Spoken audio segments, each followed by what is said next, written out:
Every other time with Eric, we got a treat for you. A very interesting treat. A long-awaited podcast. I've been trying to set this up for a while, man. Has it? Someone who I actually really relate with. Another fellow school alumni. Sajid Vayani is in the building, man. How you doing? What's up, my G? How have you been, man? I'm good. You know, We've been trying to set this up for a while. the weird thing is we lost contact after Saints, Yeah. and we both ended up on the digital platform. Yes. And that's how we ended up connecting. You found me, I think you found a reel randomly. So I always have a backstory. Backstory time. So I spend some of my nights staying up just thinking about the future, trying to plan, dreaming, putting things in order in my head. So I stumbled upon Coffee Pump Podcast as I'm scrolling the TikTok realms, and I'm like, wait a minute, that's Sajid. Then I watch a bit of it. I'm like, man, this guy hasn't changed a bit. He's just an older, maturer, wiser version. But, you can see someone's essence is pretty much the same, like you left it. And I was like, from that moment on, I reached out almost immediately. And I appreciate you doing that. We connected. He treated me for dinner. We vibed. Went for dinner and we hung out like 5 hours, man. Story on story. I think for me, what happened was the going online, one of the biggest things was it just gives you a platform to advertise yourself. And in doing so, there's so many guys that reached out. And sometimes it just brings back past memories. Like we found a Club Kiboko or something today. Yes. Do you remember that stuff? Yes. It was something that I completely forgot about. But then just you interconnect with folks and it brings back past memories. And maybe that's why people sell you on past dreams as well, because they just value so much. So for context, for my audience, Sajid Vayani is an IT guy. He's going to tell us a bit about that. But more importantly, also, he has a very successful podcast called the Coffee Pump Podcast. I'm a huge fan. We're going to be putting up on the screen. We're going to be featuring. He's going to be telling us all about that and everything in between, man. The reason I really wanted to have you on is because I really resonate with that. There's a whole narrative I keep trying to push, and I'm going to keep harping on about it by way of my platform. It's about the multiplicity or the duality of people. You're a career guy. The reason we've been having such a hard time locking this down is because Sajid has been globetrotting. Literally, you were in Thailand, you were in Cape Town. Talk about your entry into the podcasting space while being a career person. Okay, Sasa, there's multiple ways to look at this. And we've talked about this. I think maybe I'll give you... Let me just be honest and give the official story. So this was sometime in 2020. COVID had hit. I'd broken up with someone. So there's a heartbreak involved in the beginning of this whole journey. Yeah. So, one of the things is you have, as a man, I feel you have to go through it. Very important rite of passage. Because it tells you who you are at that moment in time. And who you're not. And I think the sad reality a lot of people need to realize, especially men, is that no one's coming to rescue you. That was one of the harshest realities that hit me. Is you always have this hope that there's something coming in. There's a job opportunity. There's some person that's going to come and change my life, as it sometimes shows in the movies. The reality is, bro, you're the one digging your own grave, and you're the one who's going to have to climb out of it. And again, COVID happens, and there was a game actually before that. This was before COVID. Red Dead Redemption. Are you guys familiar with that game? Yes, bro. Yeah, Red Dead Redemption 2. I spent over 1,200 hours in that game.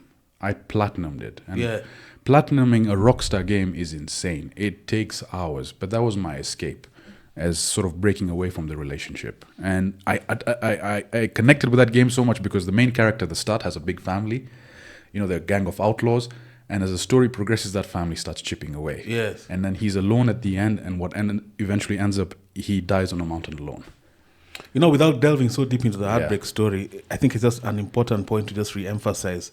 In an era of manosphere and all this false bravado that's being taught to the younger generation. Yes. I turned 34 yesterday, by the way. So we've just transitioned to a new level of adulthood. And for the younger guys who are susceptible to a false male narrative where you think heartbreak is a very good rite of passage for a man, and it'll catch you at any point. It will. Lucky for you if it catches you in your teens, early 20s. Agreed. At some point it'll catch you and should either make or break you. So what is happening of late is people are being taught to bastardize the female because it's actually supposed to propel you to the next version of what being a man is, you know? Ideally, you look at yourself in the mirror and say, would you date me? And at that point in time, fuck no. I wouldn't date me. I was a loser. I had nothing going for me. And no wonder whatever happened, right? Yeah. Beyond that, I was a completely different person. And you have to have that awakening for you that, dude, this is all you're doing, all right? Whatever actions you did led to whatever happened. And beyond that, that's sort of what you have to accept as a man is that, where do we go from here, right? Do we get up? Do we build ourselves? Or do we do what Sajid did? Play video games, masturbate, and basically... You're choking the chicken! and order 80K worth of food on Jumia. So that's something that you just have to go through as a man, all right? If it happens to you later in life, I think it's a bit more destructive than rather it happening to you early, so you can learn from that. But back to your story of how the podcast then started. Now, as work was taking off, because all I was doing was working and eating, and no gym was not open, there was no escape. I think it was probably 2021, 2022 when my boss was like, all right, now things are starting opening up, we need to go back and travel out there. And I think he also realized that I was going through something, because we are close. He's my savant in a way. Like you need that role model in life, and I was blessed to have him as a career guru. And he's done so much for me, bless him. He was like, just go for these trips, go for these business trips. I won't go for them. You go and represent us. Maybe even before you tell us about the pod, tell us what you do. So I work as a sales director of a data center company, and our jobs are building and maintaining data centers across East, Central, North, South Africa. As a global entity, we're present all over, but the branch we're focusing on is the East African branch. And you guys are responsible for some of the biggest digital outlets. I mean, we can talk about what essentially my career role is. So, and maybe to give everyone a bit of context, if you look at the internet as a whole, the question we were asking is, why should the internet experience in California be any different from the internet experience in Nakuru? And far often, it's on the back end, the structures, the infrastructure. So what happens is, let's say you go on Facebook today, right? You load up an image. Now, if we're looking at 2011, 2012, what would traditionally happen is your phone, through the app, would go through Safaricom to Mombasa, the undersea cable, go all the way to Europe, possibly then go all the way to America, find that image, download it, bring it all the way back to your phone. And that's why images would take very long to load, buffering, and so on and so forth. What we're trying to do is bring everything closer so it sits in country, all right? And technically what I do is I sell real estate, IT real estate.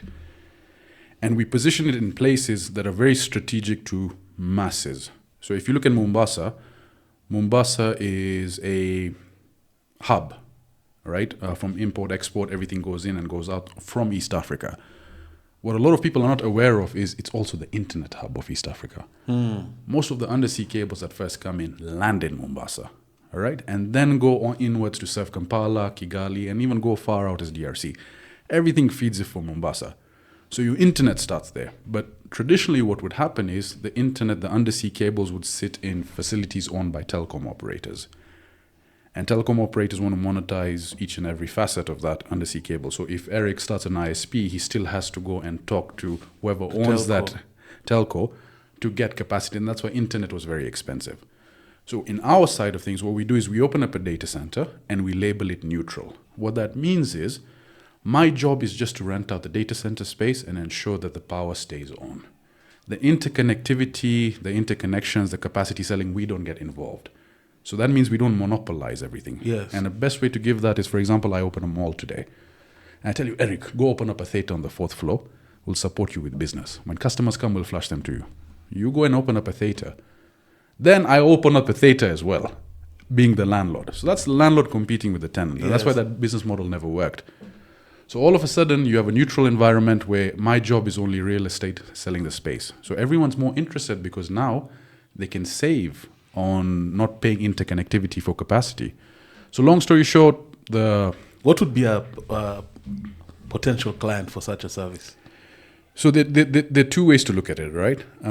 Actually, there are multiple ways to look at it. There are different verticals that use data centers. They're your traditional banks, your BFSI, your banking, financial sector, insurance companies, who are going online and have their in-house data centers which don't work, because what happens is I mean, the ACs, your IT team is spending time running around fixing ACs, refilling the generator rather than innovating in IT. Dealing with the hardware now. Yeah, so we build like real estate in scale. Our data centers are meant to never switch off. So that means they're top of the line quality. Top of the line qualities, like the generators we have, the infrastructures, the facilities, the dual redundancies in terms of the UPS rooms. Everything is designed specifically to be a data center, whereas most people will host it on the 11th floor of a building, which is a multi-tenant building, which was meant to be an office and retrofitted. So if I'm created from birth to do something versus you being retrofitted to change, there's certain parameters in which you can't fulfill, right? And something interesting you told me when we had dinner, you told me that a typical data center is not, from the outside looking in because of security purposes, it doesn't look like what someone would assume that is a data center. You think it's a buffalo factory over here. Could be a house, could be that was very interesting. It's very different from the outside. And obviously you design it that way to ensure no one comes in. But back to the elements of who uses data centers. So banks, obviously, they need disaster recovery sites. They need sites that will never shut down. You've had incidences where you're using maybe banking apps and you can't access your servers, so you can't access your services, or you're using M-Pesa and something happens and you can't do any transactions. That's probably because the servers on the back end, one of the many reasons is the data center in the back end, something's gone wrong. So what we try and do is, as Kenyans, we're going through this always online ecosystem. Everything is in the cloud. The truth is the cloud is a server sitting in a data center somewhere, right? So if that shuts down, your online economy shuts down. We create these facilities for those verticals. So that's one segment. The other segment now is connectivity providers, content providers. And your content providers are anyone from Netflix to Meta to Google. They need to access as many populations as possible, eyeballs, right? Because that's how they spread the word. That's how they spread their gospel. And that's how they generate revenue in return. Connectivity providers, there are multiple in Kenya. Could you guess how many ISP providers there are in Kenya? If I was a betting man, of course, I'd imagine the big three and then maybe like another couple hundred, or another 100 splinters. Yeah, actually, you got that right. So most people would guess 5 to 7, like your JTLs, your MTNs, your Safaricoms. I think there are over 200, 300 ISP providers as per CAK. So don't fact check me on that, but they're quite a lot. The reason is, and I think we are also part of that growth, is they can now go and talk to the likes of Meta and the large content providers and then provide that ecosystem to their end customer rather than just buying in bulk from Safaricom and having to resell. So they have now an equal footing to compete. And that means you can have people like Siokinet, which you can look up, which started in Syokimau as a small internet provider. Eventually grew to a place where he was peering at a data center, picking up traffic, and competing with the likes of Safaricom, because you create this neutral environment where everyone can access content, access cloud services. Do the big boys try buy him out? What's the natural thing for them to do? I would not be able to comment on that, but obviously at that scale they grow, and yes, I mean it becomes an attractive model, and it's easier in Kenya rather than setting up your infrastructure to start to go and buy from someone who's already existing, right? Because you have an established footprint. So is it safe to say the advent of some of these entertainment platforms that we speak of, the common ones, Netflix, Amazon, all of them coming and existing in our ecosystem has to do with the fact that such providers came into existence? It's a combination of multiple things. Obviously, first you have to realize everyone is running a business, right? At the bottom scale of things, does it make sense to go there commercially? And an interesting story for Kenyans is, if I compare it to the traditional growth of Europe in terms of connectivity, how connectivity spread, or even in America, City A would have fiber which extends to City B and then City C, and everyone gets connected. In Kenya, that didn't happen, right? If you go outside of Nairobi today, there's still places that don't have fiber, but then the internet is very fast spread. And what's the reason for that? I think I'd give the credit to Safaricom. Yeah, telco, yeah. Because Safaricom created M-Pesa. M-Pesa put a phone in everyone's hand. That hand now has an interconnected device that acts like a bank and acts like an internet hub and a content hub. Yes. So you have Maasais using 4G in Masai Mara, and basically paying their daughter's school fees. They have TikTok accounts. They have this and that. So it was, if you think about it, the growth was like if you look at what do you call the golf things? I'm forgetting them. The golf club. Golf club. It was like a spike all of a sudden, right? Yes. Because it goes and then it shoots up. And M-Pesa made everyone access an internet-connected device slowly but surely. And so that got the numbers of users in the internet quite high, quite significant, because the phone penetration, thanks to Safaricom in Kenya specifically, is very high. Now, when a lot of international content providers look at the user base, they see the number of people online. And then they say, okay, this is the next place where we want to go. And to my story where Mombasa is serving not only Kenya, but East Africa, they're like, where's the sure bet to go? It's Kenya, because if we go to Kenya, we can serve the greater East Africa. And then they deploy servers, and once the servers grow, then there are different types of servers which they place in. What's the capitation required for something like to invest in like servers where you can actually now outsell? What kind of investment is that roughly? So when you mean in terms of like capital, like money. If someone wants to set up servers, like what you guys do, for example, what kind of? Okay, so we don't set up servers, but what you like in order to set up data centers. The data centers, yes. Okay. Pesa mingi. How much money are we talking? So, because the reason I'm asking that is I'm trying to think of like a Kagame, him seeing that the East African hub is passing through Mombasa. Why haven't they thought about competing directly? You see, it's not about just setting up data centers. It's also about the maturity of the connectivity. How connected is the data center to get the data out, right? And also, these servers that they place are called points of presence. If a large giant like the Metas of the world come, they're only going to place one point of presence initially to test the market. And where we are as East Africa, our connectivity is not yet that mature to the point where they can have multiple points of presence like Europe. Because if you think about it, in Europe, the average consumption of someone who's online is 10, 15, 20, 30 times more than someone in Kenya, right? That's a factor of access to just data? Technology, infrastructure, fiber's cheap. I mean, everyone watches everything on 4K. Here, we have people still watching on 480p. And it's a business, right? Affordability so, as well. Affordability. Not everyone streams everything at 4K, right? Even in Nairobi. Yeah. And that just is a testament to where we are as a market. But eventually it will change where you need data centers in every corner, right? With the advent of AI and these language models coming in, they are now changing the landscape of how data centers have been utilized. And data centers are in demand, power in the back end to support these things. By the time Kenya and East Africa gets there, it may be 5 to 10 years away, but it's coming. It's just a slow boost. So where you work, you're in sales. Yes. And like I said earlier, for us guys to actually, first of all, I love how you know the grasp you have on your profession, man. It's quite interesting, quite intriguing. It's all about that duality. Because the duality of Sajid, you know, the what did I want to ask? It's escaping. So I could answer your question about the capex investment it takes to build the data centers. How much is it?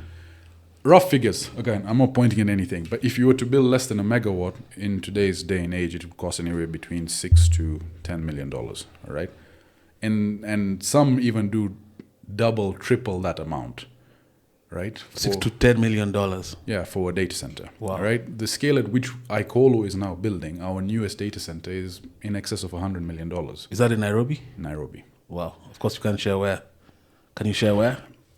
You can find it online. If you guys are really eager to know where this data center is, I'm sure you can find it. Yeah, but what I'm trying to say is it's very capital intensive to find that kind of support locally.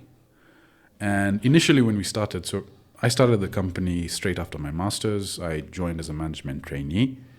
And I remember at the time we were looking at finding investment to build these kind of facilities. And no one had done it to the scale at which we were talking about. So it was very hard to raise money in Kenya. Shida ilikuwa, the thing is also here, 4-year, 5-year election cycle. People want their money in between there. Yes, data centers are not like that because data centers take 15, 20 plus years, right?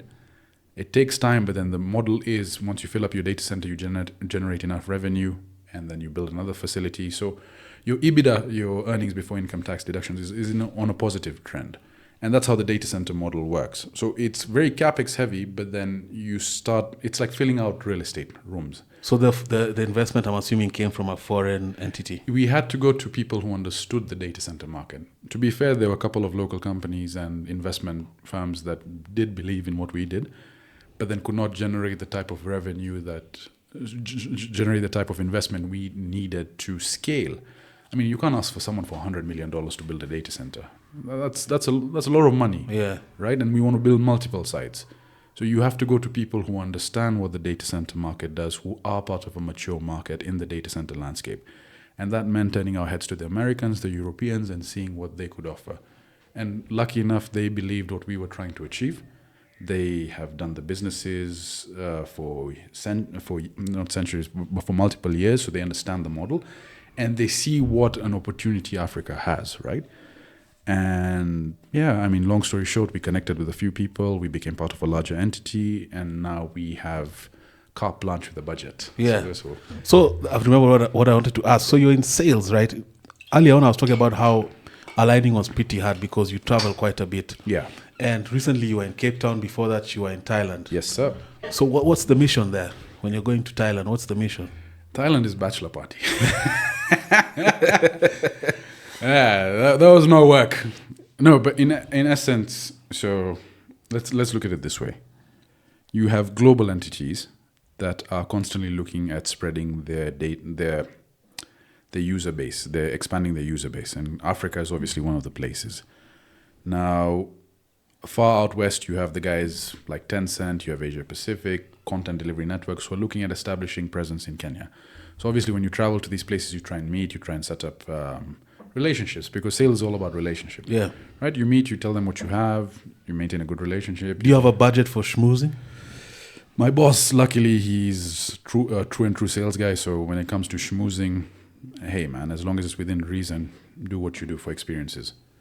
And I think at the end of the day, putting up, it's based on the person you are, right? If I'm a Jama that goes and my boss is like, Sijali, do whatever you want, and then you're taking takeaway wine for home, that kind of thing. Yeah. It also depends on who you are. So you have to be a guy of ethics. 100%. You're an ethical guy, Sajid. What do you think? I think you are. Yeah, I am. So when you're in Thailand and you've done the business part of the trip, yeah, do you get to let your hair down a bit? Yeah, of course. To be honest, sales is also based on your personality. I'm an introverted person, don't get me wrong. I like being on my own. I like doing my own things. I like being behind closed doors. But I've sort of had to train myself to become an extroverted person. And what I realized is I like being in the spotlight. I mean, why the fuck do you think I started a podcast? Right? Yeah. I mean, these are just our tendencies as personalities, as kids we've had, that we want to do things for a certain reason. So there's that part of that personality that plays. And also, I realized that I am a people person to some extent. And my boss saw that quite early on. And he was like, you know what, we're going to drop you in from management trainee to business development and then slowly sales manager and so on and so forth. So when you go for a lot of these things, what I find is rather than sitting behind a desk and sijui doing, Excel sheets, man, I want to meet people. I want to go to conferences. I want to, build those personal relationships. Tell me a bit about Thailand. I think Sajid knows what I'm leading up to with this leading questions, because the other day we had a very interesting conversation on the phone about an experience he had in Thailand, which I just love him to so much share on this wonderful platform on this beautiful day. So here's the thing. Thailand is not for everyone. I'd never take my parents there. I've been there when I was young, but I was too young to... Bro, the shit I've seen in Thailand. Don't get me wrong, it's a beautiful place, right? It's and I'll give you the PG version of the story I know we talked about. Fair enough. So we get there, have a couple of days to work, have a couple of days to relax, and I'm like, you know what? Let me go out. Let me try and see what this city is about. And Thailand is known for the What is Thailand known for, guys? Anyone? Take a wild guess. Don't say export Leave it trading in commodities. Leave it in the comments. The comments. What is Thailand famous for? So we've had a long day. I'm like, hi, but I need to get out. Let me find out where everyone is. Let me see what's going on. And people were all over the place. So I decided to go to some club called Levels. All right, go there, VIP booth, and it's quite cheap in some instances. Having a good time. A lot of pretty mamas.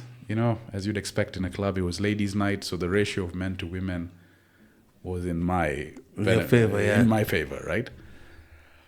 So I catch the eye of a beautiful young lady, and I was like, damn, this mama is the prettiest mama I've ever seen in my life. I'm like, you know what? When in Thailand, And the night goes on, we get close, we start dancing together, and I'm like, you know what? Let's see where the night goes. Let's see where the night goes, yes. So what ended up happening was, as we're walking towards the exit, she was like, oh, by the way, I lady boy. Have you ever had a reverse erection? So is this post-grinding, or you guys have already grinded? I told you I'm keeping it PG, yeah? Yeah.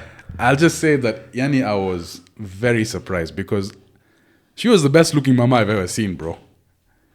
There was no Adam's apple. The hands were small, you know. No broad shoulders. No, bro. Petite, gorgeous. But to go deeper, you described the history as to why Right. Thailand uniquely has such a... So, you know, as we spent more time over there, and my boys were there as well, we started going to a lot of these places, and you see a lot of women where some is blatantly obvious, like this that dude. Yeah. You said you famously said, or rather they famously say there's no guys with dicks. No. Chicks. There's no guys. There's no chicks with dicks. It's guys with tits. Yeah. So, what you see over there is you see a bunch of guys and women, and you're trying to establish what's over here. Yeah. And I'm like, okay, it's like 1 in every 5 is. That's a huge number. Why is that? It's a huge number. So 1 in every 5 is quite a lot. We tried to find out, and we asked a couple of people, and ultimately what the notion was, you see, they're part of the Buddhist culture. And Buddhist culture is very open with sexuality and people expressing themselves. And so when you're stretching the boundaries of those confinements, what happens is you go from man and woman to man with 2 women, and then two men, 2 women, and you still stretch that bound, and then women on women, men on men. And this has been happening for generations, right? Hundreds of years, right? So as you're so open with the sexuality, people start stretching the confinements of who they are as a person. And one of the things they pointed out was there's a difference between genetics and habitual. So genetics is, let's say you're grown a certain way, right? And you have certain features that have been genetically passed down to you. Habitual tendencies, habitual traits are as a result of actions carried over generations. So Wahindis, for example, we have weak hearts. Why? Because habitually our dietary our dietary preferences have been around oily food, spicy food, dal food. So, of course, if you eat that constantly, the children you bear and the children they bear will generally grow up weaker. Versus if you look at the African cultures 10, 20, 30 years ago, no one had diabetes. No one had cholesterol levels, right? Because what would we eat? Sukuma wiki, ugali, stuff that's not filled with oil, right? Stuff that's very clean. But now KFC is on speed dial. So you're now starting to see obesity. You're now starting to see cholesterol problems pop up. So that's habitual. So when you focus on the sexual preferences of people, I think there's a lot of habitual sort of traits that have been passed on down generations because they've stretched the confinement of expressing themselves physically. And so what you have is now, in fact, one of the taxi drivers is like 1 in 5 people turns out to be a ladyboy. Well, it's clearly a guy, but very feminine features, very soft features, right? So the body alters itself over hundreds and hundreds and hundreds of years. And so you have people that literally, when you look at them, you're like, this is definitely a chick, but a guy. But a dude. And then plastic surgery does the rest of the stuff for them. Also, they're actually also heavy into the plastic surgery. Big. Hormone treatment as well? Yeah, I'm assuming it's quite big over there, bro. And then you went to Cape Town, man, shortly after. Yeah, so... Do you enjoy the travel? Is it work? You know, there's the thing about... I always say, for me, like now, my job has kind of made the airport kind of plateau. You know that whole thing for going to the airport? There's a feeling about it. There's a look about it. I have a runaway around that. So me, I have my guys that sort me out. Okay. Business-wise, I fly economy. Ball on a budget. So I have to suffer through the lines. But this leads to corruption and a whole other thing. No, but does it excite you to travel? Like the thought of next week I have a work trip. Or is it work? That's the point I'm trying to drive. Does it? I'm like, I think the issue for me is the travel part of it. Getting there is different, right?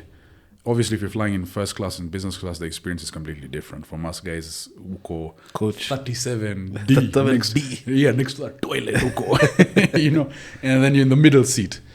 But getting there is what excites me. Friday, we were supposed to leave at night. And then we were actually speaking about this. My flight got delayed to the next day. So, of course, we've missed a whole day in Thailand. We fika Thailand, you guys are messaging and saying, oh, your return flight on Saturday is now been pushed to Tuesday. I'm like, what? No, I need to be in Cape Town by Monday. No response. In fact, we didn't get compensated for anything, all right? And here's a pro tip. Use a travel agent for international trips. Because if you to me at booking.com and Expedia, you have to sort that shit out yourself. Travel agents, even if they're $100 more expensive, my travel agent sorted out everything for me. Oh, you didn't have to now start rebooking? No, she's sorting it out. Imagine having to do that stuff by yourself, yeah? So she sorted the back end out. So now during the week, what they're saying is, okay, we'll fly out on Monday. Monday's too late. Okay, what we'll do is we'll try and get you to Ethiopia. From Ethiopia, then KQ will come and pick you up over there. And then just the day before they change the flight, okay, your flight's not leaving now in the morning on Sunday, it's leaving on Saturday. I'm like, what the fuck are you guys doing, man? Like, genuinely. Like, you're just playing with our emotions at this point in time. Yeah, because you've rearranged your plans around. Yeah. So we go through Ethiopia Airlines, which, by the way, was amazing. The infrastructure of the plane, the food, the air hostess. So we fika Addis, which, by the way, does not explain how the airport has changed. Have you been to the airport recently? In a very long time. Bro, like what the hell, man? It is amazing. That's what I want JKI to be. You know, we have the ability. The Qataris helped a lot with that. Anyway, so like we reach Ethiopia and KQ comes to pick us up. Then my flight to get to Cape Town is delayed again. So I literally just landed, went home, took a shower, packed my suitcases, went back to the airport for no use because they pushed our flight back. But I'm also hearing this is, being that you're a content guy, this is content. Yeah, I did vlog. Obviously, it was great content. You vlogged all this experience? Yeah, there's a Thailand vlog supposed to come out. I can't wait to see that. Yeah, we had to cut out a lot of stuff. It was 1 hour, now it's 26 minutes. So if you guys want the unhinged, unedited, unfiltered version, subscribe to the Patreon. We'll release it over there. But yeah, but your work sounds really engaging. And when do you get time to do your podcast? Because it's hard, bro. Yeah, it's hard managing it because I don't really have a typical 9-to-5 job. What ends up happening is you have customers that you're dealing with across all sorts of different world times. So if it's 8 o'clock in California, for you it's later in the afternoon.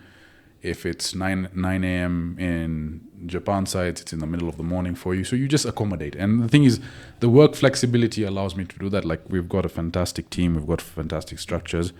Obviously, leading a department now makes you have to respect the 9-to-5 as well, because not everyone's there and you have to sort of be seen. So it's a bit of a transition switch for me. But then the other day, we were talking about how sometimes you find because for me, these dreams exist in parallel, and I believe it's the same for you. It's something we've discussed. Yeah, bro. Which again goes back to you asking me why I started the podcast. Oh, I know we obviously went off on a tangent. This was, I think I had mentioned it was a tough time. Boss had said you can travel again. Why don't you take a couple of days off in Amsterdam before going to Marseille? Yeah. So there's a conference in Marseille, and he said he'll pay for everything. I mean, you don't get those kind of bosses. Yeah, he's like he can be tough at times, but he's fair and he has a good akuna roho safi. And if you have a boss like that, that's the guy you never leave. Money doesn't matter because at the end of the day, it's your mental space. So, excuse me. Now, we ended up in Amsterdam. When I say we, it's me, myself, and I. I said, okay, I'm going to book a weed tour. Yeah. Because in Amsterdam, funny thing is, coffee shops are not coffee shops. They don't sell coffee. They call them coffee shops, but they actually sell this stuff. Marijuana. So I said, you know what, let me go and book a coffee tour and just experience the city. Just let loose, go to get Kidogo fired up and go to Anne Frank's house, see the art museums, just have that experience. While buzzing. So I booked in advance and the tour guide didn't turn up. Turns out it was a scam. So even in Amsterdam, there's scammers. Bro. I'm like, hi, so watch me just go and explore myself. So I met up with a couple of guys who also got screwed over in the thing, and we decided to end up just doing it ourselves. So the night was going well, and as everyone split apart, I saw a place called Mushroom Heavens. I've never tried mushrooms in my life. I'm willing to try it. Biggest mistake, bro. Biggest mistake. Well, in hindsight, it was good that I went through this, but it scared me shitless, because you know what it does is amplifies the psychedelic state. Describe in detail a mushroom trip. Higher. Some of us might never get the chance. I probably will never get the chance to So experience here's that. what I'd recommend is play reggae music when you're on a mushroom trip. I swear reggae music makes so much sense. Kids, don't do drugs, but if you're don't ever in do drugs. Amsterdam... This is hypothetically we're talking. Yeah. No, but again, experience things. Then you'll know whether you want to do it again. I just had to try it and know what it was for. Sasa, initially, the guy was like, what level do you want? I'm like, look, I'm new to this. I don't know what I want. What would you recommend? He's like, well, we have 5 levels. I'm like, okay, let me try level 3 and give me a bit of level 5. He's like, okay. You're like 3 and 5. You have 5 levels you want to go. Yes, in case 3 didn't work, then I can take 5, because Kenyan Damo, bro. Blue band. Napoleon. Yes. Those combis from Saints, they make us very, very tough. So I took out those 2. I figured the hotel. And the guy asked me, he's like, are you alone? I'm like, I am alone. He's like, okay, just, because just be careful. I'm like, what is this? Is it meant to be like an open air thing, or because you're saying you went back to the hotel? So in retrospect, what happens is you have to be in a mental state that everything's okay. For me, mentally, I was not there because I'm going through stuff emotionally. The next day, my flight is in the morning. There's a lot of stuff. So it amplifies all those feelings. Whereas if you're in a happy state, you're with friends, you're with this, it amplifies that. So me, I was alone, bro, in a random hotel. And, I got to the hotel. I was like, let me try the level 3. So I took out the level 3 and I didn't feel anything. Like 30 minutes, 45 minutes. Like, what's going on? I've been scammed again. Man. I'm like, you forget this place. I said, let me fungua the level 5. I had half a bite of that. Again, 30 minutes, 40 minutes, nothing. I'm like, man, let me just go to sleep. I closed my eyes, bro, and I woke up. I had no idea where I was. It's like after how long? Time doesn't exist in that space. All right? And now my room started spinning. All right? Things are going differently. Colors are changing. And I'm hearing my ex scream at me, and I'm turning around like, what the hell is going on? Everything is amplified. You can hear the neighbor in the next room. You can hear like the cash machine downstairs of the coffee, which was like on the ground floor. Ching, ching, ching, ching. Like something weird is going on. And then I'm hearing planes fly off. It's just a weird experience. So what I did was I'm like, let me just put on my headphones and just try and go to sleep. And I'm a John Mayer guy. I love John Mayer. John Mayer is fire, man. Bro. And Wonderland. Yeah. People obviously point out to that thing, but I'd say John Mayer is a guitar player who can sing. His guitar skills are one of the best I've ever seen. He reminds me of an Eric Clapton. He's the reason I picked up playing the guitar. So I put on his song, and I remember the song I put on was Rosie, which has a very good riff. Next thing I'm closing my eyes, John Mayer is over there. And every time he plays the guitar, they're like colors coming towards me. And he's like, Sajid, we have to take a walk. Sajid. Exactly. And he's walking behind me and he's singing, and I'm looking, I'm like, what the hell is going on? It was one of the oddest experiences I had. I remember calling You called your boss in that state? I messaged my boss. I sent him some random messages. I sent a ton of people random messages. There was a lot of fuck you and screw you and this and that. A lot of exes as well received the sharp end of the stick. There were videos I recorded. Like there's a video of me telling myself, you need to start a podcast. You need to start this. You need to start that. And it didn't make sense at the time. But then through that mental trip, there was a point in time where John and I'm saying John because we're on a first name basis. Of course, when you see a guy in a psychedelic state, John Mayer, we're playing the guitar and he's asking me questions. And he's like, I think you're meant for this. And then the crowd started clapping. And then we were both having coffee and we were talking back and forth. He's like, you know what you have to do. I was like, So, and then the next thing I wake up, the alarm is ringing. I'm in a different state, bro. It felt like weeks. So you're saying it was a bad experience, but it doesn't sound like it sounds like a different... Because I was panicking. Yeah. I'd never experienced that before, right? So you can imagine as there were moments in time when you're talking there with a person, with John, there's the flight going over the plane, because at the back of my mind, I need to get to the Schiphol airport. And at the time, these guys, the Amsterdam airport had let go half their staff. So the wait lines were like 3-4 hours. And I had to deal with that. My flight was at 12. I ended up missing my flight because I got there at 8. I still did not get till security till like 11 from outside. So I was worried about that, and it actually happened. But then when you look back at it, I'm glad for that experience because I always wanted to do something on YouTube, and there's always something holding me back. And the podcast was supposed to be part of that. And the reason I started the YouTube channel was like, okay, enough's enough. Put on enough weight. Let's document everything. Let's put it out there. And let's start the podcast on the side. And would you say that trip changed you? The trip, I'm talking about the mushroom trip, not the travel trip. Like permanently, or that was just an experience that kind of molded how you think in the future? To be honest, it gave me the courage to do things, right? It's very weird to say, but I'm glad I had that psychedelic trip on my own because it showed me parts of myself that, Yani, I don't even want to disclose here, but it's like I had me talking to me. And the person you are alone in the bedroom at night. Yes, before when you put your head on the pillow, that guy, final quiet moment with yourself. Right. You and I, when you're with that person alone at night, you can't lie to yourself. Yeah, that's true. If you're full of shit, you're full of shit, right? You're only just deepening that void between who you are and what you want to be. And I think that trip just pointed out that, look, this is the person you want to be, and you're not. This is where you are.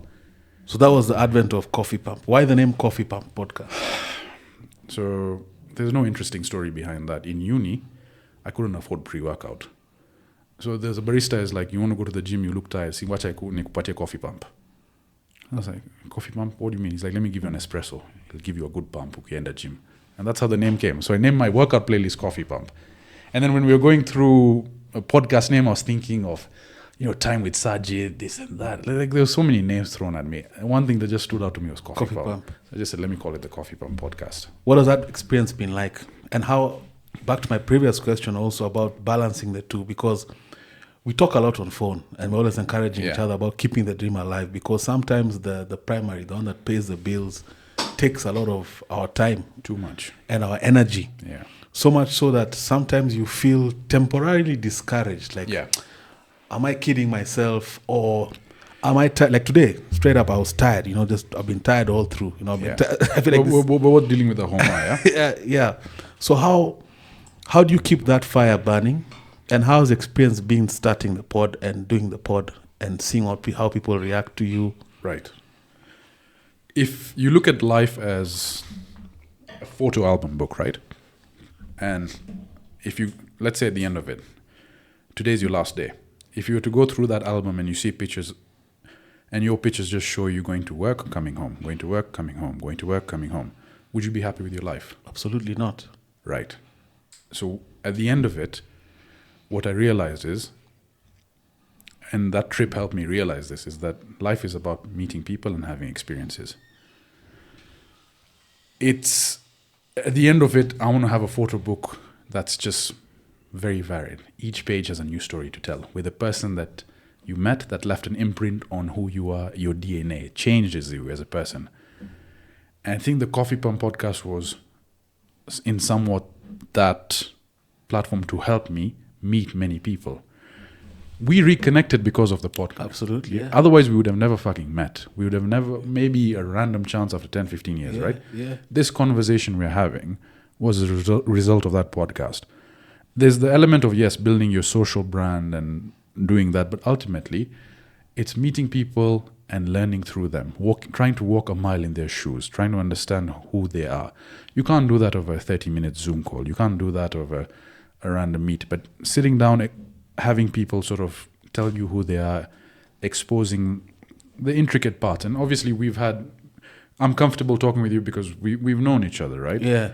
But what that ultimately means is for professional, yes, it helps my aspect. It helps my career in the sense that if I approach someone and I tell them, I'd love to have you on the podcast, to talk about your experience, how you started this company, they're more likely to come on rather than me just cold messaging them. It's very different, right? You're also playing on that persona. But as a person, I think what it's done is, first of all, it's got me out of my comfort zone because I'm putting myself out on camera. I am vulnerable. I have flaws. But then I'm meeting people who personally I look up to, right? The fact that you started this podcast, despite being in having such a heavy lifestyle. I mean, it's not easy, right? The challenges you overcame, with the alcohol and so on and so forth, to sort of go past that. It's lessons I learned. And recently I met Earl Karanja, who was on the podcast. Yes. Earl. His story, he came from incredibly humble beginnings. I mean, like he used to ask friends to draw him pictures of cars, whereas I used to get pictures and posters. So you see, that kind of person who's now traveling the world selling hypercars to multi-millionaires and I billionaires. heard about the car he bought himself. I was like, damn. So, if I were to put down the podcast in a few brackets, I think what it is I want to create a brotherhood of people that I can have and use the podcast to grow with, because you have your different friends, you have your different groups, but to have that sort of camaraderie. Yeah. Like Eric, let's talk about this, let's meet, let's do this, let's. Bro, go I again. saw your pod clips. I watched a bit of it. I called you that midnight because I saw so much. I recognized so much of myself in that. I was like, wait a minute, this guy is doing exactly what I want to do. Yeah. He's also a professional. Yeah. He's the same guy. Fun fact, I gave Sajid his first shot of alcohol in life. Can we talk about that? Talk about it, man. Talk about it. So we're both Saints boys, right? But before that, listen, I just want to thank you because you reached out. You pulled me out of my comfort zone. And we got to meet and we got to have this. And what I realized is we're so similar again. Yeah. Because in what we want to achieve, we want to do this thing together. We want to build this platform. We want to have that support structure, right? You have support structure from your friends that have different ambitions, but this is, not everyone wants to do podcasts. It's a very unique thing, right? Some would even say weird, like... Yeah, like look podcast. Look at his chuti at coffee pump. Sasa naweka anafanya nini? Makende yake, but not everyone resonates with that. Anyway, I appreciate you reaching out, bro. That was very big for me. My pleasure, man. So going back to Saints, now you were in Saints since class what? No, I joined high school. High school. I used to be there since class 1, and then after KCPE I left, and then I had gone to Nakuru kidogo, and then I'd come back. And so when I joined, you were in Form 1 and I was in you were in Form 2 and I was in year 8 or 9. Yeah. It was like similar groups.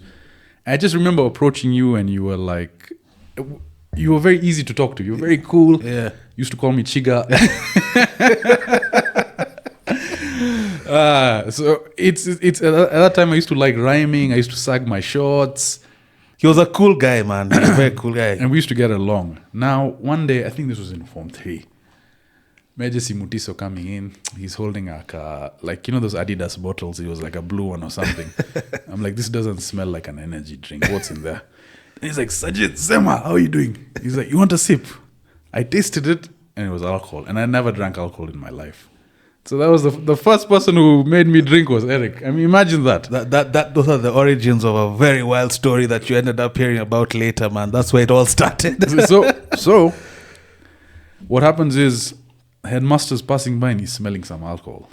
Now he comes into our class, he's like, who's been drinking over here?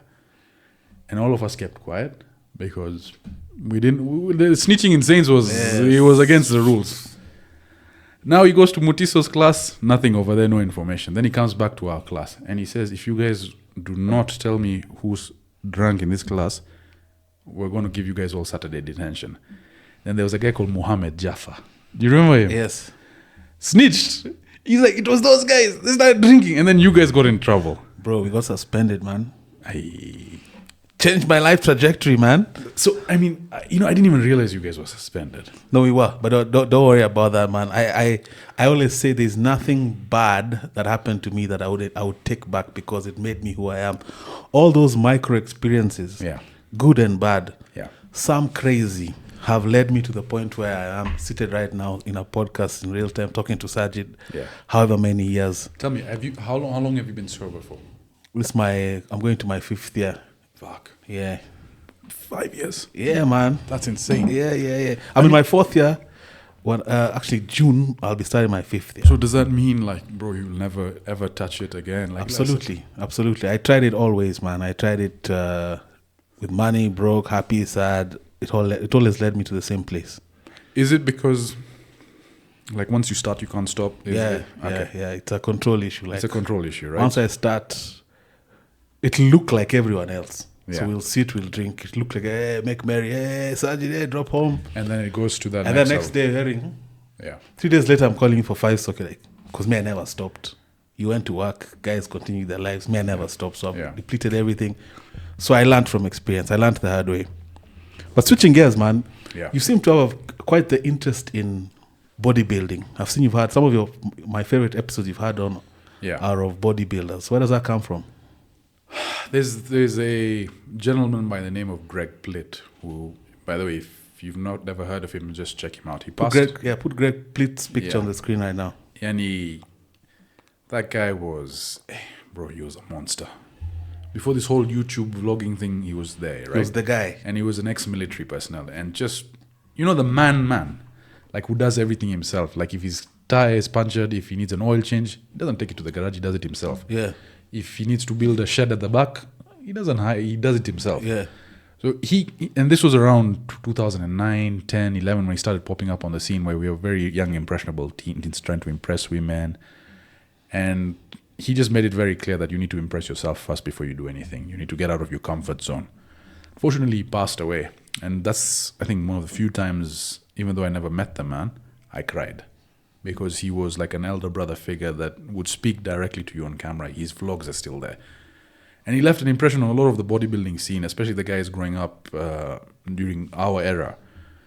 And what the sad thing was, when I broke up, I didn't go back to watch his videos, which I think would have changed my trajectory. I'd have been a different person. So it's always been something as a chubby. I grew up chubby. You remember those shorts we used to wear, which would barely fit. At lunchtime, kombi moja, viazi, then fries and everything. So he was just a very positive role model to have, which also adjusted my thinking capabilities and what I wanted from life. And what I realized is, if you have a physique that you're proud of, mentally it changes how your outlook is on life, right? If you've worked out at a gym, there's a natural high that comes from it. Absolutely. That drinking or snorting up or doing mushrooms cannot replicate, right? And if you're constantly having that high, especially when it comes to conflicts, at work, if I've not worked out, man, I'm ready to fuck up everyone. But if you're in a place where you're mentally stable and you have endorphins in your body, like, it's sour. We've been through worse. And it genuinely changes my mental state. Obviously, I went through some injuries and stuff that really messed it up. And having that moment in time where, imagine going from 70 kilos to 100 kilos. It's like now trying to get that load off your back. And starting the YouTube channel is now forcing me to get back in shape. Because if you tell the world you're going to get in shape and you don't, you're a big piece of shit, because now everyone knows. That's why I want to cycle to Mombasa. That's why I want to do the 500 kilometers. I want to put myself in a position where I have to do it. There's no way out, because I've told the world. And I think being physically in the best shape possible does alter your life for better life. Like Ricky was saying in his podcast, that if he doesn't get a run in, he's a different person. And I remember that feeling when I used to run. In fact, it's like something you have to do. If you at the end of the day you plan to run and you don't end up doing it, there's something looming. And that's why I would encourage you, is start the gym, right? There are plenty of good gyms over here, in fact, in Upper Hill. Forget the diet, right? Just start the gym, just go 1, 2, 3 times. I know you've got your checkup in 1.5 weeks, you'll get it, bro. Yeah, man. But then after that, commit to going to the gym. Don't start in Jan, start in December. Go there, get a workout in 1, 2, 3 times a week. Get a personal trainer to coach you if you're not familiar. But then just step into the gym. I guarantee it'll change the trajectory of your life. The thing that I'm now switching to is MMA. Gym, I've sort of lost the love for it, because I realized very early on, in fact, not very early on, but I started doing MMA just for the YouTube video. And the guy I was doing an MMA with, he looks like a librarian. And he's a jama, you see, I'm chapa kofi moja ya nyuma, and you'll take care of him. He was pindukaing me, throwing me all over, bro. He's like 70 kilos lifting 100 kg guy. I was like, what's the point of all these muscles? They say mixed martial arts is the greatest dissolver of one ego and delusion. So if you have we all live in this, we all have certain delusions of ourselves, ideas of ourselves. Yeah. MMA is the place where you go and get that humbled. Here's the thing, everyone thinks they can fight until you get punched in the face. Yeah. I have been humbled by guys who are half my size and half my weight. And it is one of the biggest things that it's an ego check. Because here we feel, I'm the man. You know? Where do you train though? Where? Ultra Fitness. So I train with a guy called Omar Jamal. In fact, I'll give you his profile. You can put it up over here. He's one of the best MMA professionals and mixed martial arts experts I've come across. Excellent at teaching. So the reason it's sort of, obviously first, we have ego as men that we can do things, we can do this. But generally, if you're in a street fight against someone who's experienced, he'd kill you. You don't stand a chance. You don't stand a chance. Yeah. Right? This guy walks like this, he's very humble. He could fuck up, I'd say 90% of the population in Kenya. So imagine having that knowledge that you are a walking machine that can demolish anything that comes across your way. Mentally, that supercharges you because you're a physical specimen, right? Yeah. But also you realize what you're capable of and it humbles you in a way. And so he was a stark realization that what can muscles do for you if you can't use them to survive and fight? Like in actuality, if let's say the whole of civilization went to shit, right? You think doing pull-ups will help you? No, man. Does an MMA gym smell like ball sack, armpits, And piss. and feet? No. I've always imagined that's what it smells like. Here's the thing. It's because of staph infections and stuff. In fact, MMA gyms are super, super clean. They take care because, you're all rolling on the same pads and stuff. I understand when you look at two guys doing jiu-jitsu, you're like, this is gay. What is this? Bro, there's nothing gay about being able to choke a guy out, the life out of him. You watched the John Jones fight? It was a good fight, eh? John Jones is the GOAT, man. I'd say. So imagine having that capability. Imagine John Jones, how he feels. Do you think he takes the fight with Aspinall? For money, I don't think so. Because he's now 38, 39. I think he's going to fight Pereira for a big money fight. And then he takes it and goes home. Aspinall is dangerous. Yeah. But I firmly believe if there's anyone who's able to stop that kid, it's John Jones. You can't doubt the guy's resume, right? Man. So what I'd recommend for you, bro, start MMA. You think I should document it? Of course. In fact, let's start a series, you and I together on YouTube. Top of December. We have a podcast check every now and then where we see how we've gone with our See how we're weight loss. checking out. Exactly. We work out, we document it, we keep each other accountable, right? As we've been doing with this now, with the podcast and stuff, but we include the gym now. Eric, we're at the point where if we don't take care of our health, man, these things, people are getting heart attacks at our age. It's true. Right? It's true. Every other time with Eric needs to go to 1,000 episodes before something happens, all right? So we need to make sure each episode you're becoming a better person, not mentally, but physically as well. As the Lord is my witness. Let's do this. That is a deal. No, let's do this because we're now integrated. Coffee Pump and every other time with Eric is like their sister. Yes. Their sister companies. Yes, and you're becoming...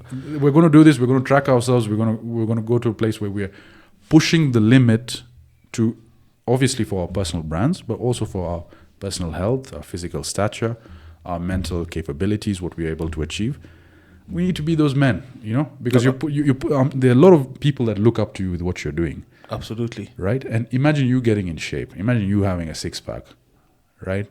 The people that are watching this will be like, if Eric can do it, man, that inspires me to do something beyond the norms of my 9-to-5 slavery job. Absolutely. But I know you have, switching gears again, man, because Sajid is, again, a very eclectic dude. We've talked about his career. We've talked about his heartbreak. We've talked about a crazy experience with mushrooms. Very interesting mind, bro. Something we talk again off camera that I was always hoping we'd get a chance to talk in front of the camera. Man, you're an avid believer in unidentified flying phenomenon. In fact, let me flip the UFOs. You're part of the fraternity of the guys that conquer the sky. Bro, first of all, I'm in a group for UAPs. In Kenya? There's a WhatsApp group. We're like 6 of us, though, but... Really? You want to be added? Please, add me. By the way, have you guys been on TikTok lately? Like, I'm not searched for UAPs, but every other video I'm getting is about the American Congress. Bro, they had a congressional hearing. They confirmed. I'm telling you, humanity is in a state of... It's like someone has cast a spell of ignorance. But here's the thing. Whenever they're flooring you with some information to distract you, what's going on the back end? because that's how the American Fair enough. system works. But that does not negate the fact that there's stuff that they've seen that has been flying that they cannot. Oh yeah, 100%. They cannot say the source. You know, I was asking why we haven't seen stuff in Kenya or Africa. Who says we haven't? Now, okay, maybe Sasa Jambo Jet. What Jambo So, Jet? bro, us guys don't fly really high though. But coming from Mombasa by night, sometimes from Kisumu by night, bro, we see, especially from Mombasa by night, we see a lot of stuff, man. Talk to me about this stuff. We just chalk it out to shooting stars, and we just say, but bro, there are times Shooting stars. there's a even where I work, I won't say the Shooting stars don't go like this, yeah.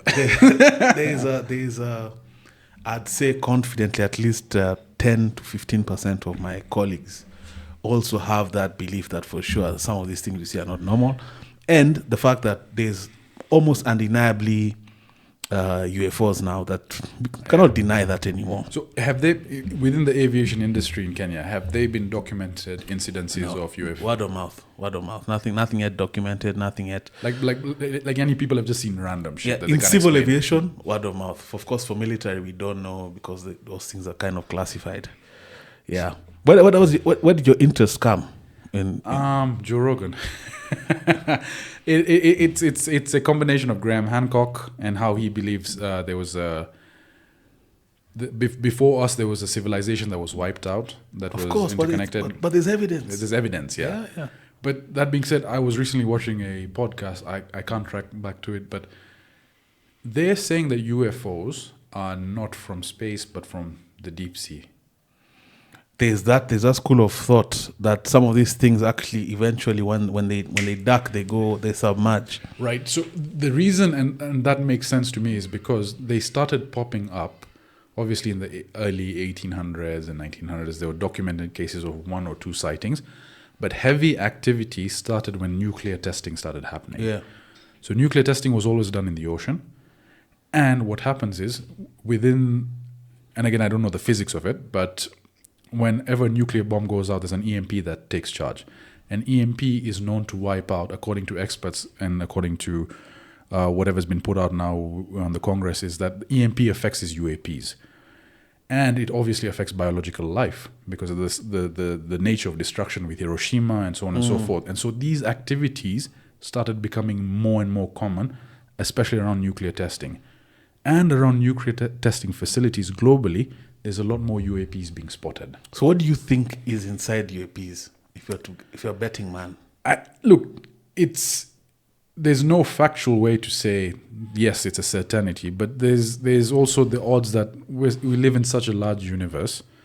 There's some things that we can't explain. No, but what if you are a betting man? What would you say? Yeah, I'd say that, bro. I'd say like the world is too big like the universe is too large and wide for just humans to exist. So you think they're aliens? Yeah, I think they are. And do you think they are adversarial or they've been coexisting until we decided to test our weapons? Do you think they've just been like, yo, humans are on the surface, those guys are chilling. They started blowing shit up. Let's now come and check what's up. And where does that mesh with your faith? Because I know you're a man of faith. What does all this alien life... Now there's proof of UFOs, not necessarily proof of alien life, but proof of flying phenomenon that we cannot distinctively say is a Boeing. Yeah, for sure. Propulsion technology, the way things are moving. From 0 to 50,000 feet. Yeah, you saw that there was a U.S. airline. Human life cannot take those G's, bro. A Navy pilot or something of the sort, right?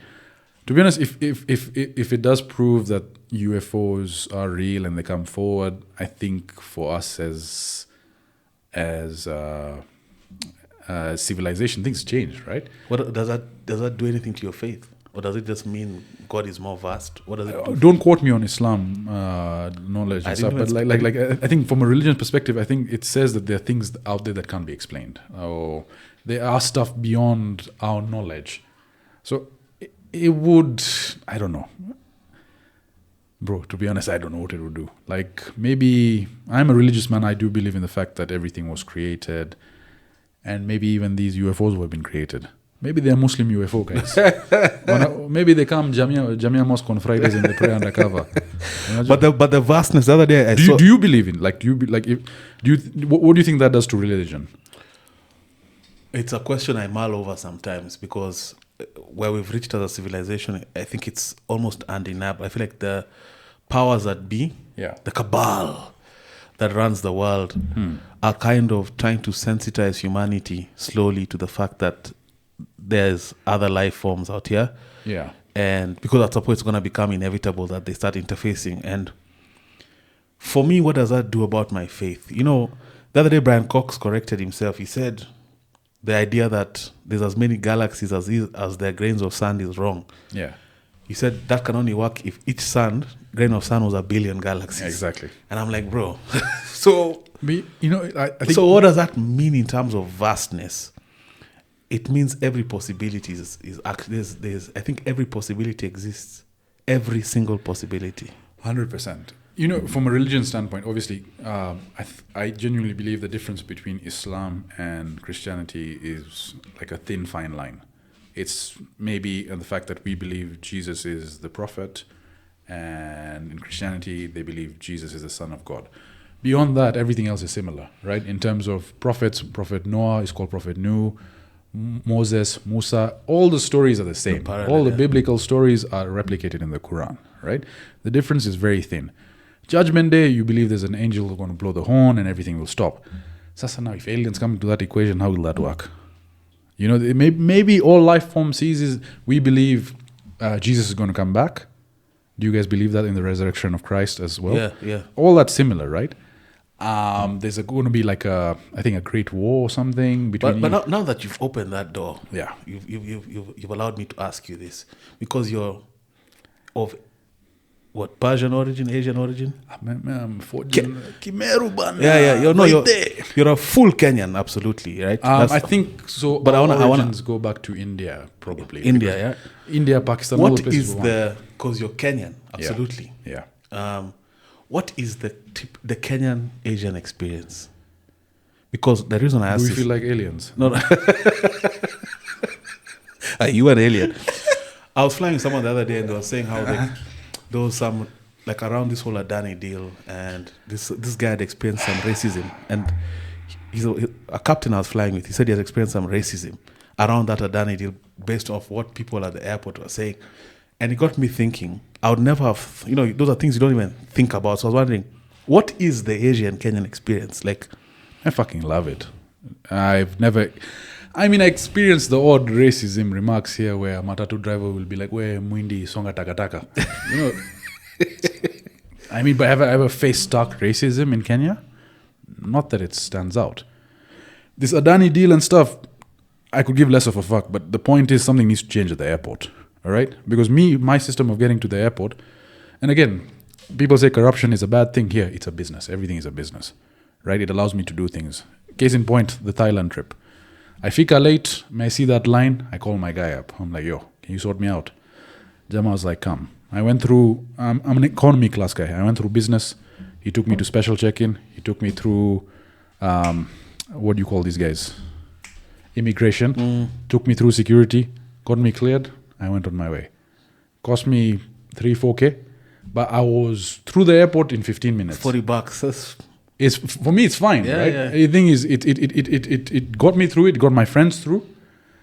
It's a system that I can manipulate and use. Now, do we want that for the larger scale of things with this whole Adani thing? I don't know. I think Adani was even recently arrested or something. Do you ever feel my line? Adani was just an example to draw the point that that specific person told me they're experiencing subtle racism because now people want to equate it to Asian.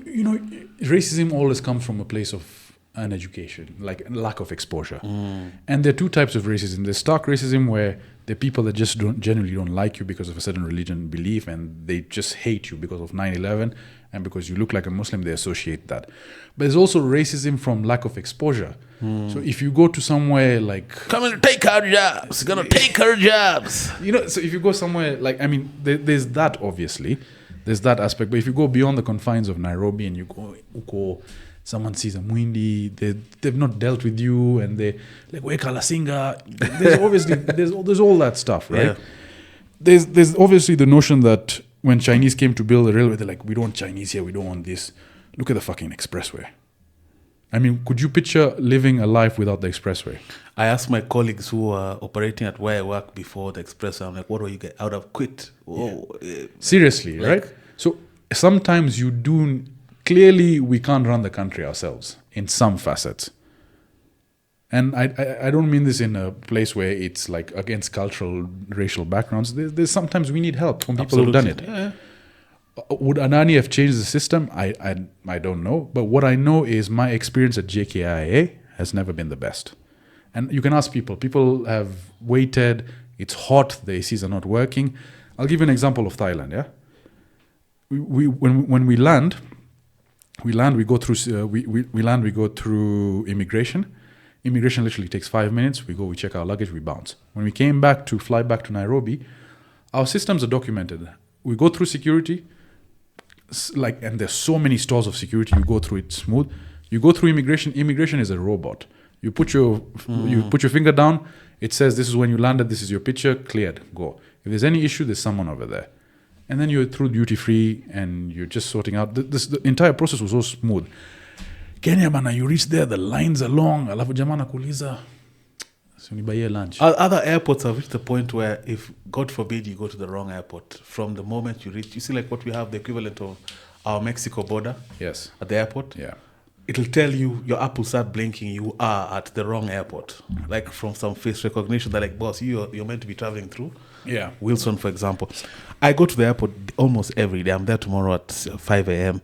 There's a lot that needs to improve. It's not even a question. Perks for Wilson, like if you're doing any local travel, a pro tip is just go through Wilson because the entire process is so much smoother. Like because there's one checkpoint for security and then you're in, right? However, just to counter that notion, sometimes, yes, the convenience of Wilson is undeniable. But what you pay for, maybe in the difference in cost and a bit of inconvenience at Jomo, is a safety standard in terms of aircraft maintenance and all those things. And trust me, as someone who's an insider, Yeah. some of those companies I wouldn't put my family on. Really? Yeah. At Wilson? Yes. I'm not going to name specific names. Yeah. There are some good ones at Wilson, not I wouldn't blanketly say. Yeah. But sometimes the inconvenience and the slightly difference in cost, you're paying for a safety standard. Okay, and I agree with that. I think maybe they're held to a certain levels and standards. That being said, ultimately, as spending 2 weeks away, what you realize is you miss Kenya, right? You miss home. Whatever it is, it's still our home, right? If it's broken, it's this. We care so passionately about it. It's because we love this place and we wouldn't stay anywhere else. If you were to ask me to move to another country at this age, even if you gave me the ability, I wouldn't. I'd rather set up over here because I know the fact that if you make it in Kenya, you can have a very comfortable life.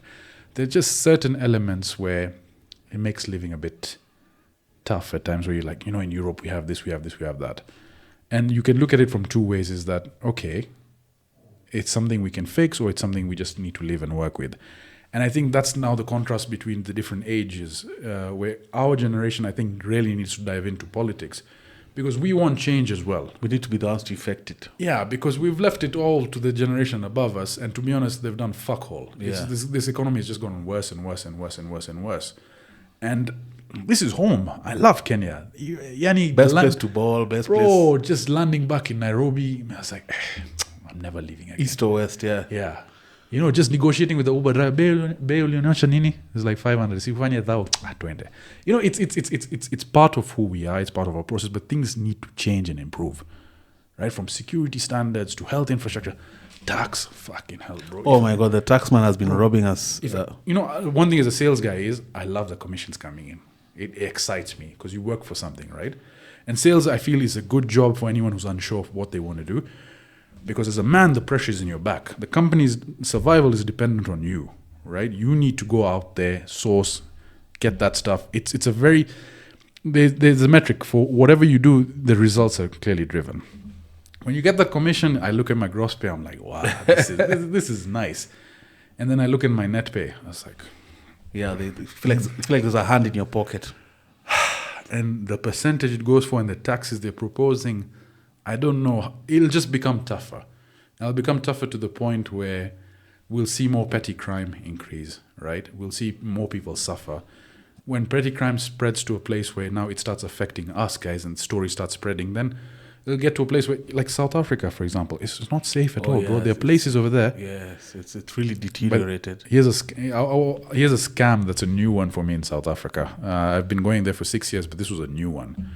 So I reached over there, my data wasn't working, so I was like, let me just take a taxi. So the taxi guy is like, where are you going? I'm like, I'm going to this certain location. He's like, yeah, no problem. So it was 2 of us in the car. I'm like, how much is it? He's like, oh, it's metered. It will tell you. So we didn't think much about it. We figure over there, the guy pulls out his phone and he's like 3,000 rand, which is 21,000 bob. I lived in SA for 2 years, so 3,000 rand just sounds abysmal. So I was like, Ati, what, 21,000 bob for a taxi? I'm not fucking paying this, boss. It costs normally at least 300, 400 rand, which is like 2,800 Kenya shillings.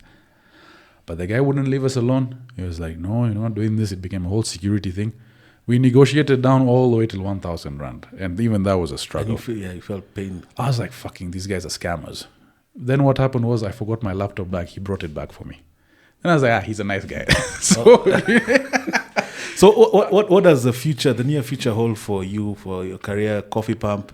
What are aspirations as we close out the year, as we get into a new year? What's your plan? So obviously it's to meet more people I think Coffee Pump it's all about having a coffee with someone, right? It's not about bodybuilding. Obviously it became a bodybuilding thing for a while because that's my interest was lying there.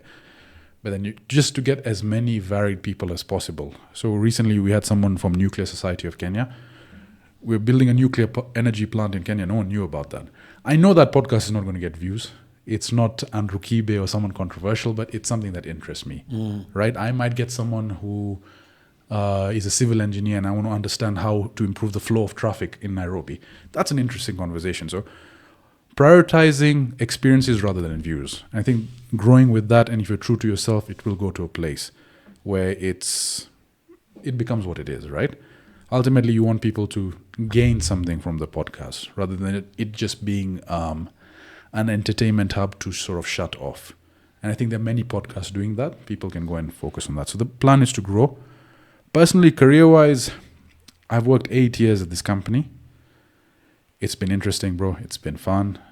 I'm still thinking maybe should I take a sabbatical? Should I take some time off?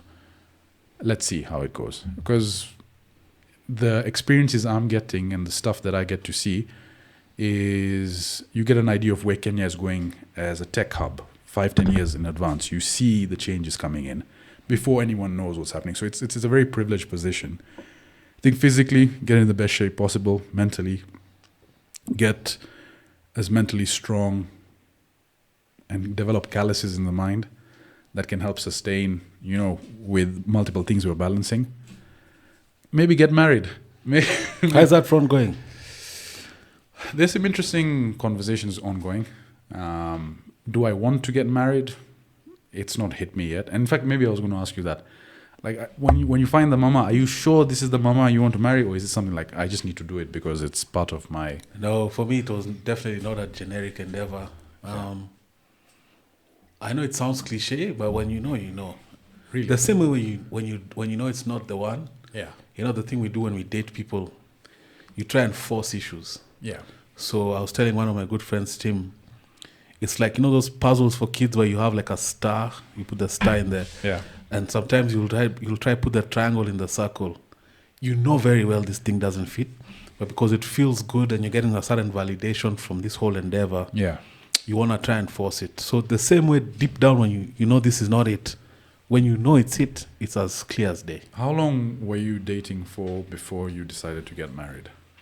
We're together 4 years, been married 1. Okay. Officially married 1, but we lived together. Did you know her from before? Yeah. I first saw her very many years ago. Okay. We started talking very many years ago. Even when I was dating other people, she was dating other people. There was always like an interest. Okay. But you never pursued it at that time? No, not yet. So you're not like, wait. No, but I always say I took a mental note. It was there. And that's why I actually kept circling back to actually talk to her. There was always a... Is marriage easy? Yeah, for me so far it's been easy, man. Like the cost benefit analysis, the pros are so heavily outweigh any con, man. Pros are so many. Yeah. What about this? There's a sense of fulfillment that you can't really get from with the partnership, the fulfillment, the teamwork, the love, the sense of emotional security that even men never admit. Yeah. Bro, it's I recommend it for any man. Highly. But of course with Do the you think getting married earlier is better than later? I got married at 32. So I think in your 30s is a good time. I think in your 20s you can easily end up marrying the wrong person out of just momentum and trying to force. But when you're 30, you've kissed a few frogs. You kind of understand yourself better. You know what you want and what you don't want. Yeah. So you won't try force issues. I think I guess but also finding the right person is important. But right? also, I always say you're a spiritual guy. Involve God in this. It's the biggest thing it's the biggest thing you'll ever do. Leave alone coffee pump, your career. Do you pray to God often? Do you sit down and pray? Daily, sometimes multiple times. I prayed before we start shooting. I mean, maybe that's one thing I need to change is, we're supposed to pray 5 times a day. I don't do that. I mean, I think of God. I say my prayers before I leave the house for protection.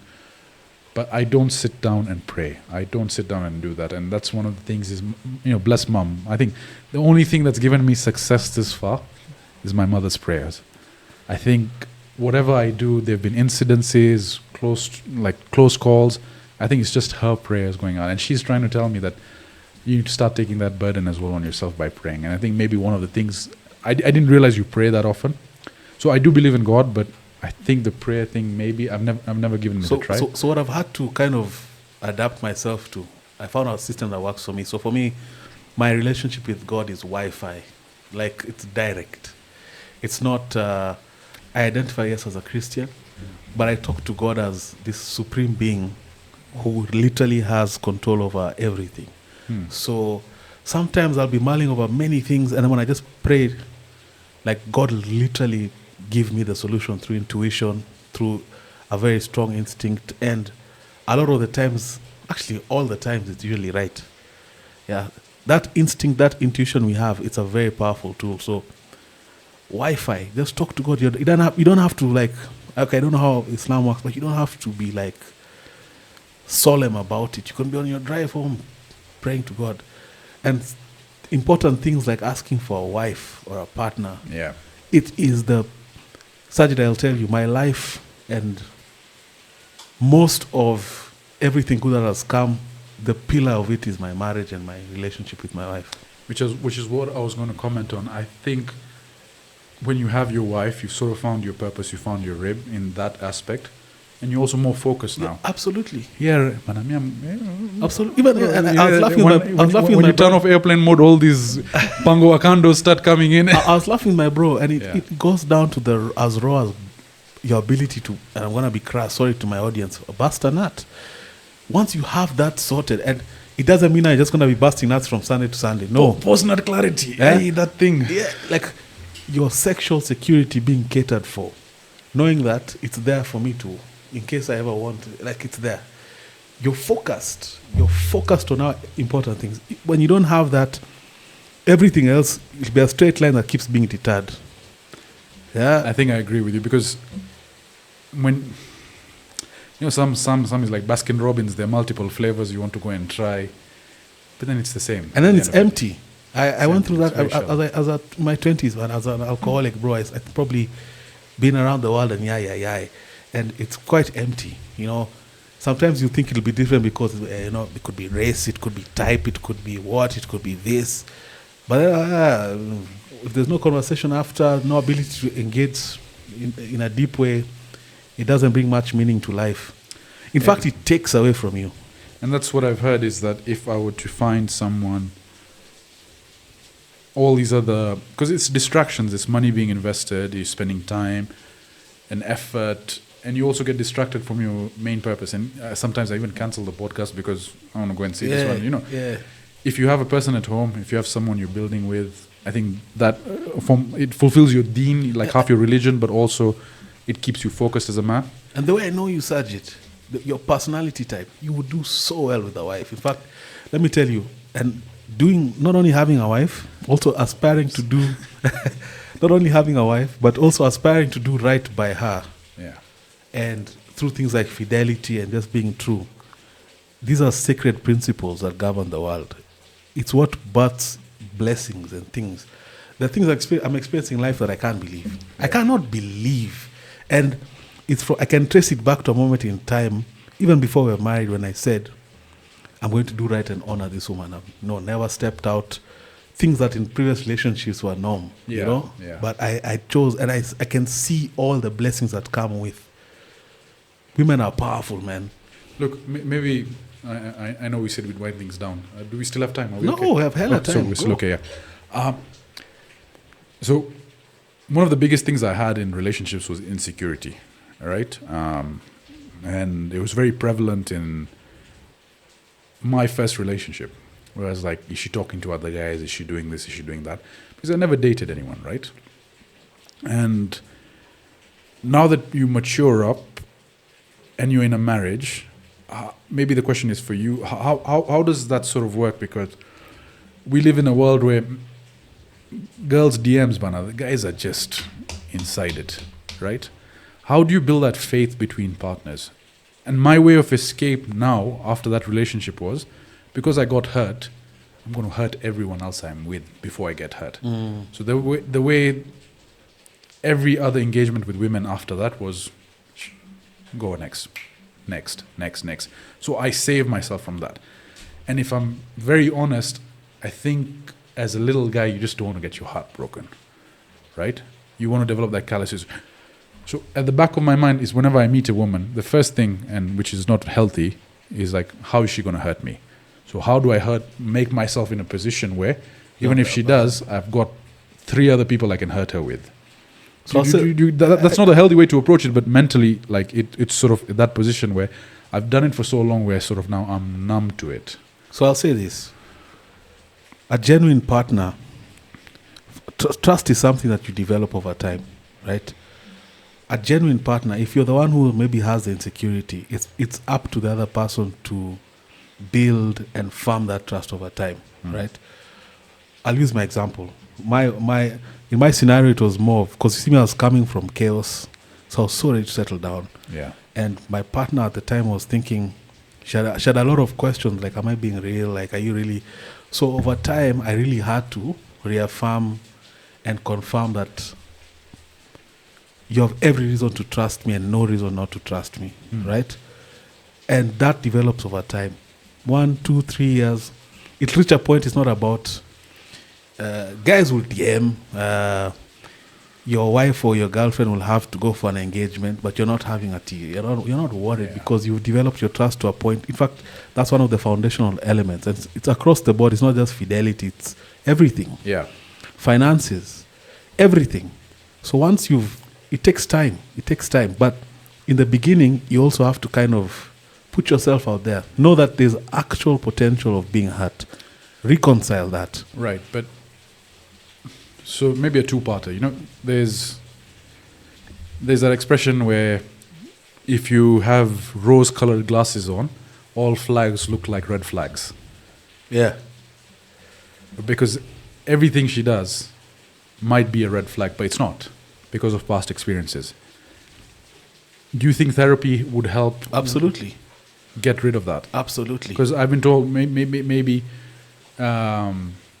I've been called a cold-hearted bastard several times. I'll show you. And most time, cold-hearted bastard, quote unquote, are the softest, most scared of being hurt kind of people. But that's how they present as cold-hearted bastards, because you're so scared of being hurt.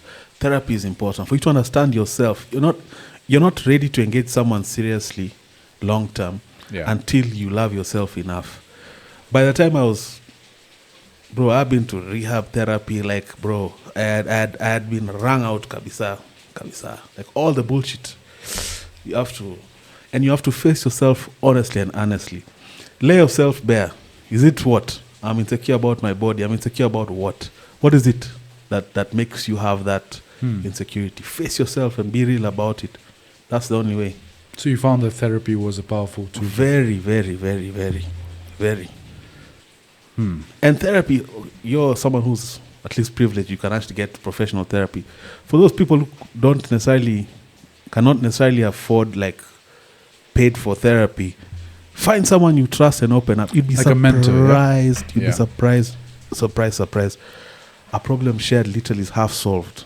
Yeah, sometimes we just carry things that we just need to share. We troubleshoot. My guys here, man, we talk about life all the time, and we're always helping each other like mold and be better through sharing, you know. And I admire that about, like, what's the age difference? Like, I know you, Mr. Club Kiboko, the age difference is not too bad, right? Yeah. How old are you? 26. Okay, so it's similar. You have that notion. And I think this is a solid backbone because you have similar life experiences where you can sort of bounce it off, right?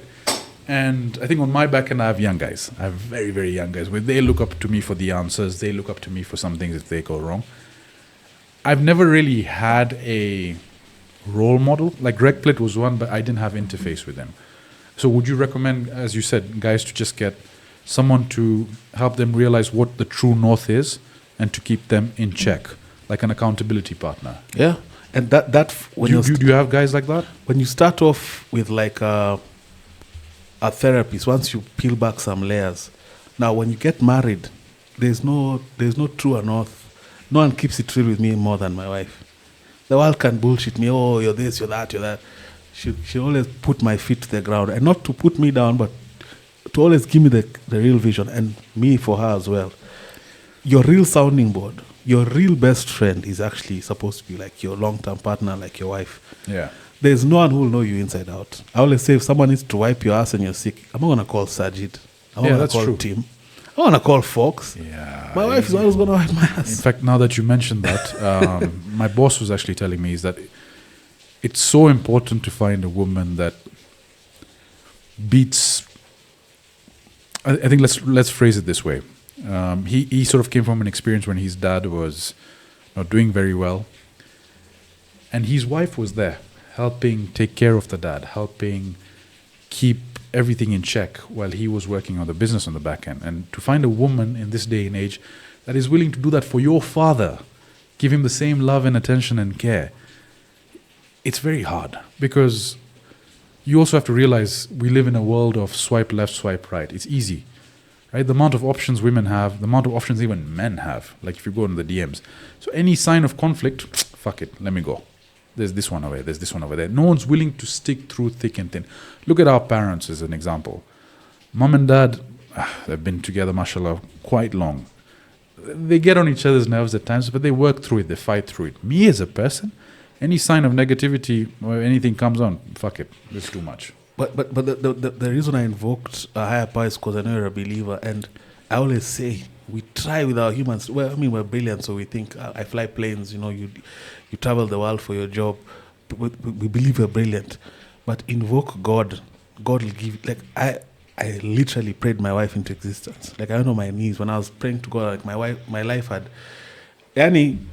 gone Mayday, like completely down, and I literally wailed to God and asked for what I want, and I just said, and the guy was like, "Yo, boss, I've been waiting on you, man. What's wrong with you?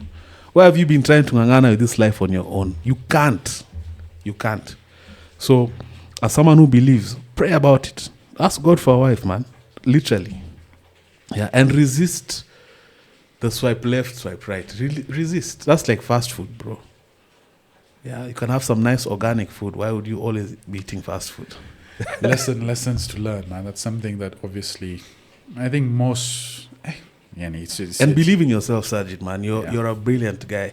You don't realize it. From earlier, even I'm sure my team noticed how he described his craft. Is that an average guy? No. And then the duality of who you are, bro. Yeah. What's the M-Pesa number? You need to see yourself the way like I see you.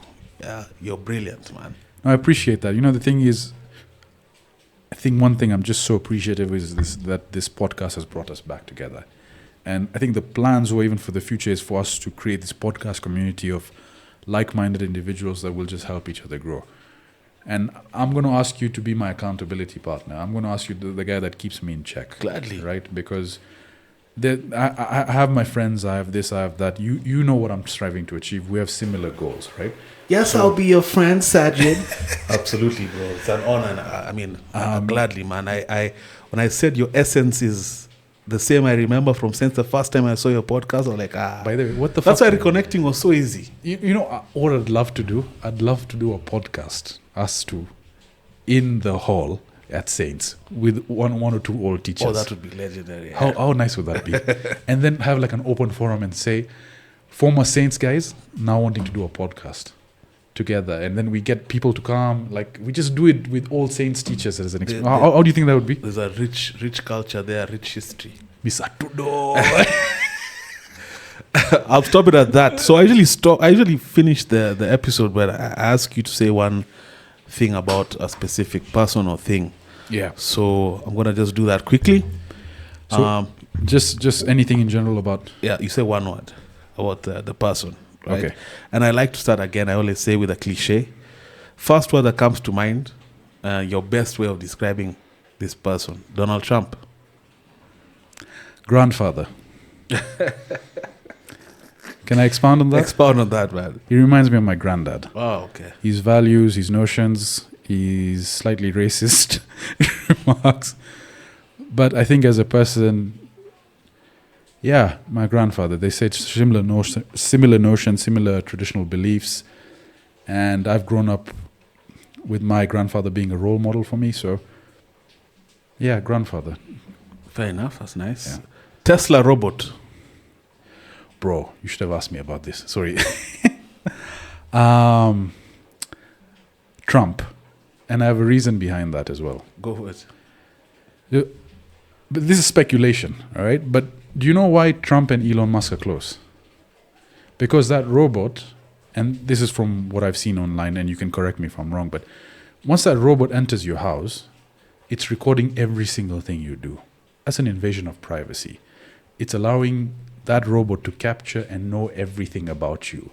In order to get away with that, you need presidential approval to get it legalized, to get these in every single house. Do you think Trump is just gearing up to, Elon is just gearing up to Trump for that reason? I'm not naive to just think that Elon Musk is a very nice guy for humanity's sake.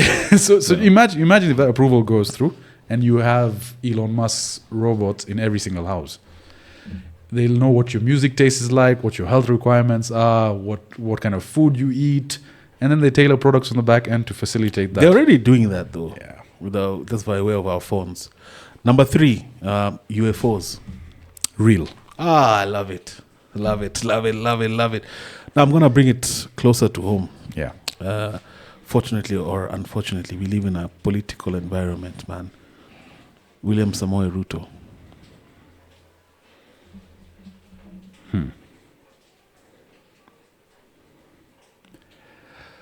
One word. Unsure. I'm not sure. Maybe I can expand on that.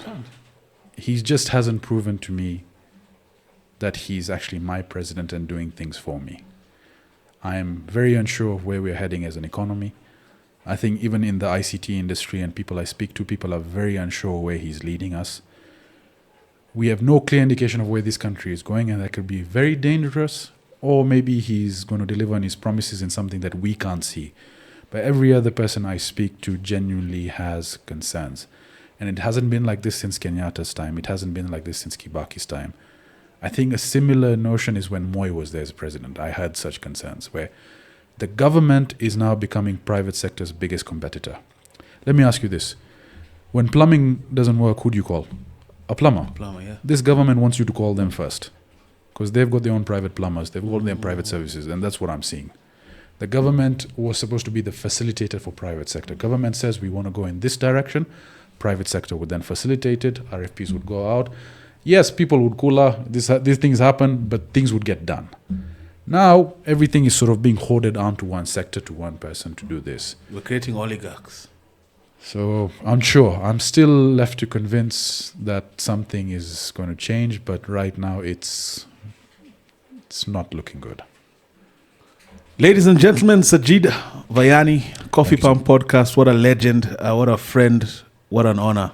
I appreciate it, bro. And moving forward, bro, remember I told you I'm going to be having a cohort of repeat guests? Yes, sir. Welcome on board.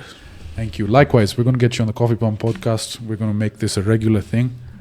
And feel free to tell my audience something. Can plug yourself. You can just tell them something nice. Look in your cameraman. I feel like I think success should reflect in its own image. I don't want to sell things on my behalf.